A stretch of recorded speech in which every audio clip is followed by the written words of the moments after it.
अस्सलाम वालेकुम, मैं डॉक्टर निगहत। उम्मीद है सब खैरियत से होंगे। आज हमारा टॉपिक है the pimples acnes on male reproductive organ, लिंग पर दाने होना। It should be an understatement to say that the male reproductive organ is the most important and the most sensitive organ in the body of the males. Even a small jerk can put this organ in an intense pain, which can sometimes even prove harmful, fatal. So there are a number of conditions and diseases which can produce pimples on the penis of people, especially on males. There are different types of infections also which can be produced on penis,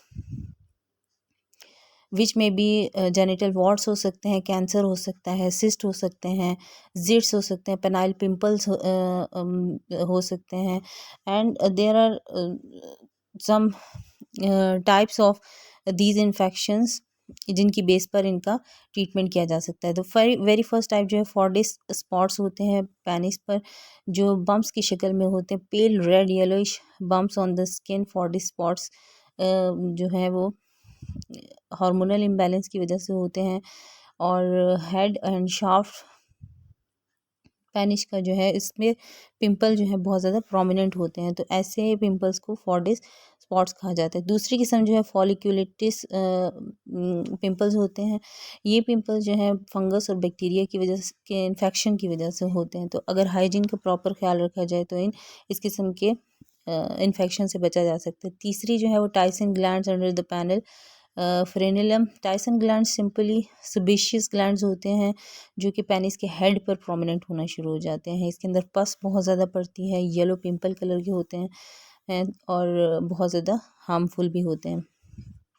but अगर cause को treat कर लिया जाए तो फिर इसके बारे में परेशानी की इतनी ज़रूरत नहीं होती, यानी इसका ट्रीटमेंट किया जा सकता है। फोर्थ टाइप जो है वो परली पेनाइल पेप्यूल्स हैं। The ridge on the penile glands can have tiny lumps, और पिंपल्स जो हैं वो हेड के अराउंड प्रोड्यूस होना शुरू हो जाते हैं। मल्टीपल होते हैं, मल्टीपल रोज होती हैं, यानी एक आधा नहीं होता, बहुत ज़्यादा गुच्छे की शक्ल में जब पिंपल्स होते हैं पेनिस के हेड पे, तो उस वक्त उसको परली पैनल पेप्यूल्स कहा जाता है। पर्ल की तरह ये नज़र आते हैं, मोतियों की तरह फैले होते हैं। नेक्स्ट जो है वो लिम्फोसील लंप ऑन पेनिस है। हार्ड पिंपल होता है पेनिस के ऊपर, जिसकी वजह से सेक्स करना भी मुश्किल हो जाता है पेन की वजह से और बहुत ज़्यादा बड़ा होने की वजह से।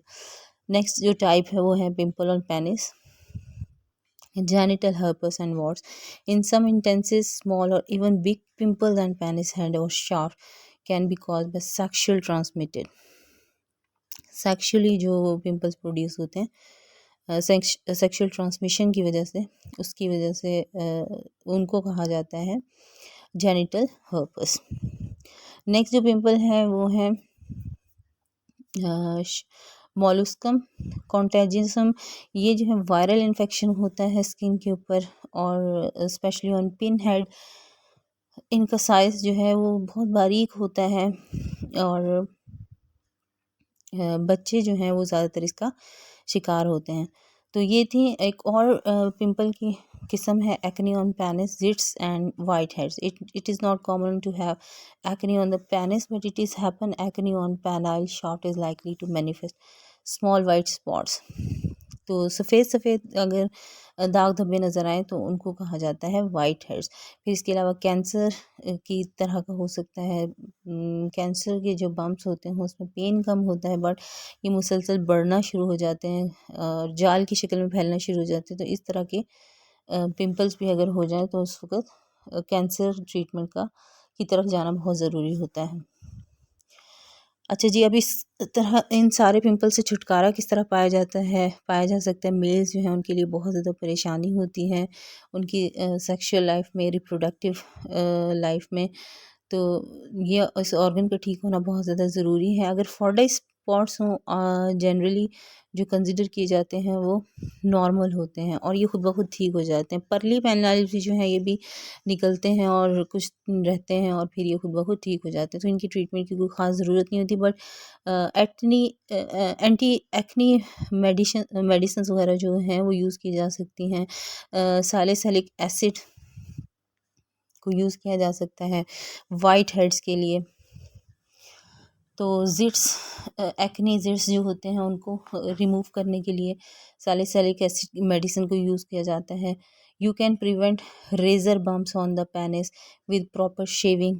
अगर शेविंग वगैरह मुनासिब की जाए, सफाई का ख्याल रखा जाए, तो भी जो है इन पिंपल से बचा जा सकता है।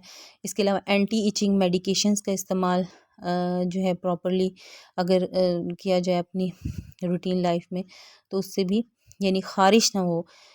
ख़ारिश से बचने के लिए अगर इलाज करवाते रहें तो उससे भी पिंपल्स जो हैं वो नहीं बढ़ते, यानी जो डैंड्रफ एक्ने होते हैं उससे बचा जा सकता है। ख़ारिश मत होने दें बिल्कुल भी। अगर आप सस्पेक्ट करते हैं कि you have bump on your penis caused by cancer, तो फिर अपने डॉक्टर से फ़ौरन रुजू करें। इसका इलाज करवाना बहुत ज़रूरी है। जितनी भी मैंने टाइप्स बताई हैं और ये इसकी प्रिकॉशंस बताई हैं, अगर इन पर अमल कर लिया जाए तो उन टाइप्स से जो है बिल्कुल बचा जा सकता है। इनमें कुछ टाइप्स तो बिल्कुल माइनर होती हैं। और अगर आपको फ़ील होता है कि कैंसरस टाइप है, यानी बिल्कुल जाल बनना शुरू हो गया, मुसलसल बढ़ रहे हैं, तो फिर आप अपने डॉक्टर से ज़रूर रुजू करें। Then don't forget to subscribe my channel, like, share, and keep in touch with an expert doctor in homeopathic especially. There is a very good treatment for this thing. तो अपने नियरली जो doctor हैं उससे रब्ता करें और अपना इलाज जो है वो जारी रखें। मुझे दुआ में याद रखिएगा। अल्लाह हाफिज़।